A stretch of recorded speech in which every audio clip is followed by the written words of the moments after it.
Hello, I'm the Curator, and this is today's item. Now, I am a massive fan of Lego. I've been playing / building with Lego. I suppose there's a point where I sort of stop playing and it gets a bit serious, and that's when you call it building. I don't know, but I've been using Lego for a very, very long time, and one of the things that has always entranced me is the way that you can make Lego move, in some cases autonomously. The first step to that was with stuff like the train sets and Mindstorms, but they perfected being able to make your own modular moving models with power functions. Now, this is the sort of the most basic you can get with power functions, but I got this the other day in the Lego shop in Manchester town centre, and it's this. Now, this is going to be hard fitting in the video. I can't remember the numbers, so I'll probably put them in the video title because all Lego bits have a sort of special number to them. I think these numbers begin with 8, 8 something. So this is an L motor, a large motor. It's got quite a bit of torque. It goes at 380 RPM, I think.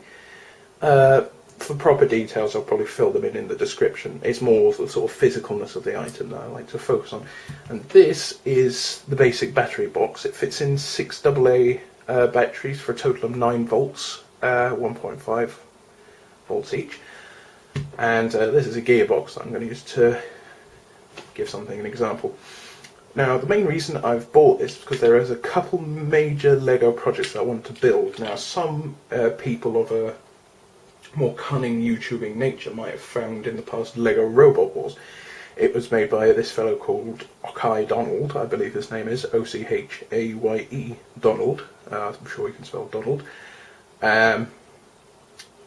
And he did do, actually, it wasn't just pushing Lego into each other with his hands, he did actually motorise controllable, radio-controlled robots that did attack it and smash each other to bits, and it was incredibly fun. And this is the sort of first step to that. I've still got a couple of bits to buy. I've got 2 more motors to buy, an what's it called? Just a radio control receiver and a radio controlled transmitter. I think it's infrared, actually. I think they're infrared. Anyway, that doesn't matter. What matters is that I've got those bits to buy, and then I'll be able to build a robot. But as there's another thing which sort of is a video, should deserve a video on its own, but it's a bit hard to explain in a video, say, because it's not really an item, it's more of a theme park ride that I can't really... There's this ride in Alton Towers called Hex Legend of the Towers, and basically the ride it's sort of ride that gives the illusion of the rider being inverted, going upside down, and it's a very clever mechanism. This is a sort of spoiler warning, so if you don't know how, if you haven't been on it, and if you don't know how it works, I suggest you skip now to, I'll probably put an annotation on the video, you skip to a late point in the video now.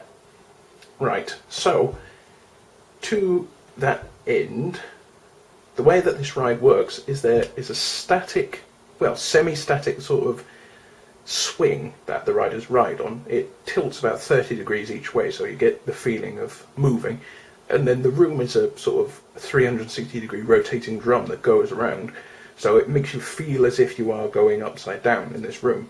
And basically I've been working on for a good few years, actually, since something like 2008, a way to build this in Lego. Now, I think I might have worked it out at long last. Well, I've had it worked out for ages, but it's only now that I've been able to buy the parts. These weren't too expensive. The motor was £12, and this was £5.50. This is in the Lego shop in town. Online, it's a bit more expensive, I think. I think this is like £21 online, and this is like a tenner. I'm not sure, but let's just say I'll be buying all the bits real life when I can. What I'm going to do is I'm probably going to get this. This is probably going to power the room because it's got quite a bit of torque to it. If it can't power the room, then I could buy one of the large motors that there are. I could power the swing with one of the servo motors or a medium motor. I'm not so sure. These are decisions I still have to make.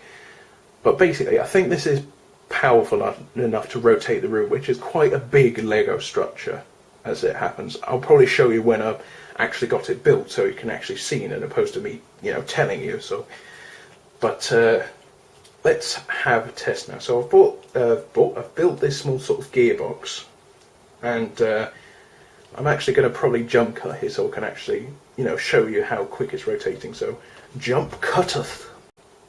Welcome back. I just needed to get this little bit here so you can actually see it turning around. Anyway, so I've built this so it goes a bit slower, and believe it or not, that's a bit too quick, even though you can go 2 directions.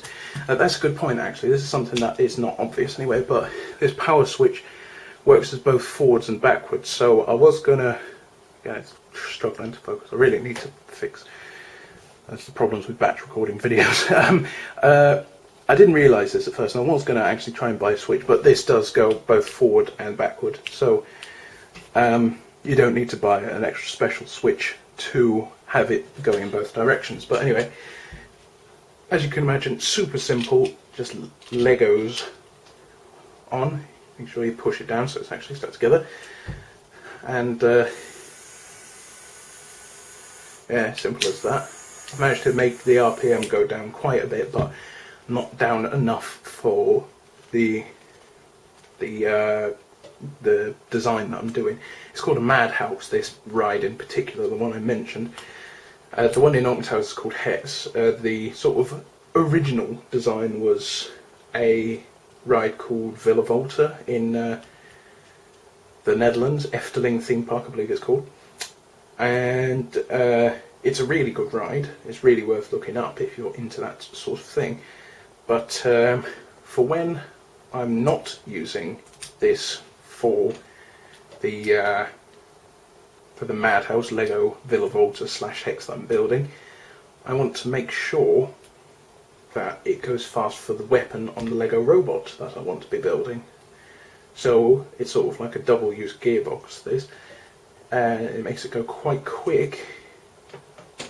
And, well, speaking Lego terms, fairly dangerous. I tried it against some sort of just random Lego bricks, and it's got quite enough oomph to make it a worthwhile weapon for whatever robot I build. I'll probably do some sort of spinning disc or something. Anyway, see, it's hard to, you can tell. It's a very, very speedy and still quite powerful thing. See, just imagine, push my finger out of the way, that's not something you'd expect of something Lego.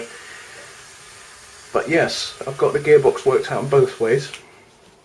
Now, I really, really would recommend this to any Legoers, because it just expands your options Lego-wise. Lego is something you wouldn't expect that would be able to sort of move about because of its sort of nature, easy to put together and take apart. It makes it not the ideal thing for things that are going to move around, but this L motor and this battery box, it has given me a lot of more options, and it's sort of reinvigorated a need to build with Lego. I've not got all the bits, but I'm most of the way there. There's plenty. It's plenty to finish building a couple of the Madhouse thing, because I could just have the drum going completely still and just have the the swing in the middle going completely still and the drum moving around. Let's just say I'm going to work on it in time, and hopefully it will be cool. So, thank you very, very much for watching, and good day to you all.